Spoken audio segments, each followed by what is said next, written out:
Hello, it's Justin, and if this is your first time on the channel, we talk about some different healing practices and things like that. I have no fancy credentials. I was reflecting on this, and I feel that the thing that I do have, you could say a master's degree in, is learning to heal myself and become the most authentic version of myself, which I have been on this road since 2010, so 15 years of learning to do that and become the most authentic version of myself. Many times, healing for me looked like walking through hell, and that's exactly what I needed to unearth so much darkness in me. And I just wanted to share because I've been feeling this really exciting shift. It's been happening for a long time, and I know I've been talking about it for a long time, and big shifts happening for me personally. In this last few weeks, there's been a really collective big shift, and it's so exciting.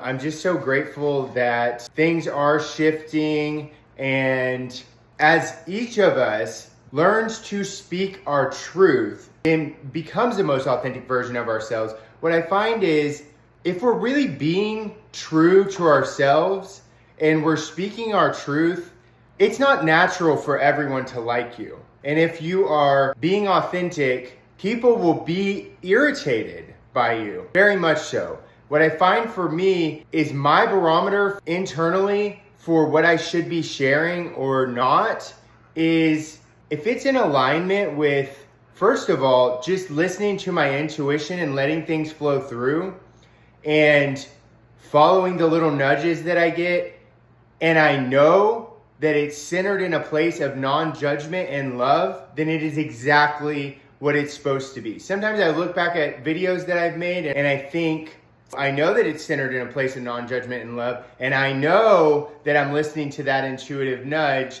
and then I look back and I question sometimes, oh, should I post this? That passion could come off as judgment, it could come off as ego, it could come off as etc., etc., etc. And so what I have to remember is that no matter what it is that I let flow through, however it is that it flowed through, is exactly as it's supposed to be if I know that it's centered in that place of non-judgment and love.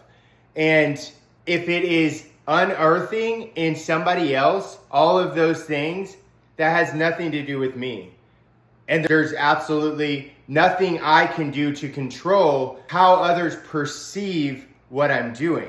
So I'm just extending this as because I really believe this is what we're being called to do, is to each start being really true to ourselves. So learning what it is that our higher calling is here, because we're all collectively being called to do that right now. And I feel 2025 is going to go down as one of the largest monumental shifts in humanity to date. That's what it feels like, at least that we have record of. It feels huge. The time is now.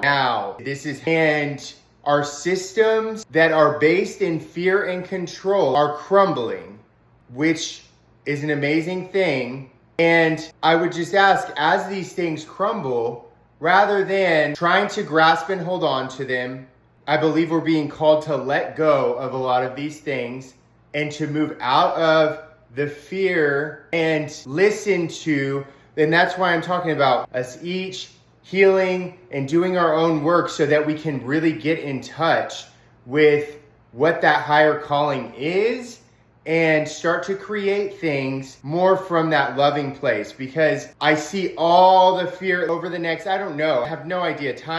It's hard to say. I have no idea how long this is gonna take. It feels like many years, but we will, as these systems of fear and control crumble, people that are stuck in that fear-based model and control-based model, once the ones down here realize their authentic power and start to step into that, the ones down here are going to start creating systems and new businesses and new ways of doing things and operating in this world, which is exactly how it's supposed to be right now. I know it can feel scary as things are changing, but I can't even tell you how much confirmation. It's just nonstop confirmation. And I invite you to take the perspective that it's a really beautiful thing. And I invite you to, if something is irritating us, it's always about us.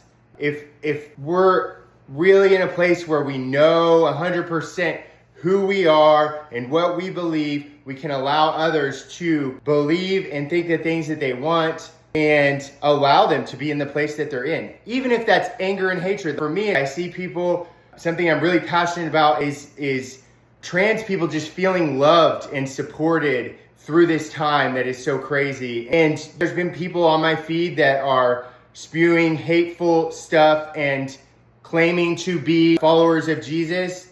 And I just go, that's where they're at. And I can't do anything to change that. All I can do is continue speaking my truth. I can unfollow that person, which is what I do, because it's just not in alignment with where I'm at. There's no need to try and change what they're thinking. Things are changing, and it's coming to a point where we don't really, we each have the choice to do the work on ourselves, to get in touch with truth and with the highest expression of ourselves that we can be in this body. We all have that choice. And the longer that we just grasp and hold on and try to put things back together and try to control what others are doing and all of these things, it's just eventually there will be some sort of force for us to let go. Yes, we have free will to continue making ourselves miserable if we want, by trying to control others, by trying to hang on to things that are changing. And I encourage that we all speak our truth, whatever that looks like. And it's all really beautiful, and it's all for the greatest good of humanity. And I just invite you to take that perspective. That's what I felt called to share today. Thank you guys so much. Hope you have a wonderful day.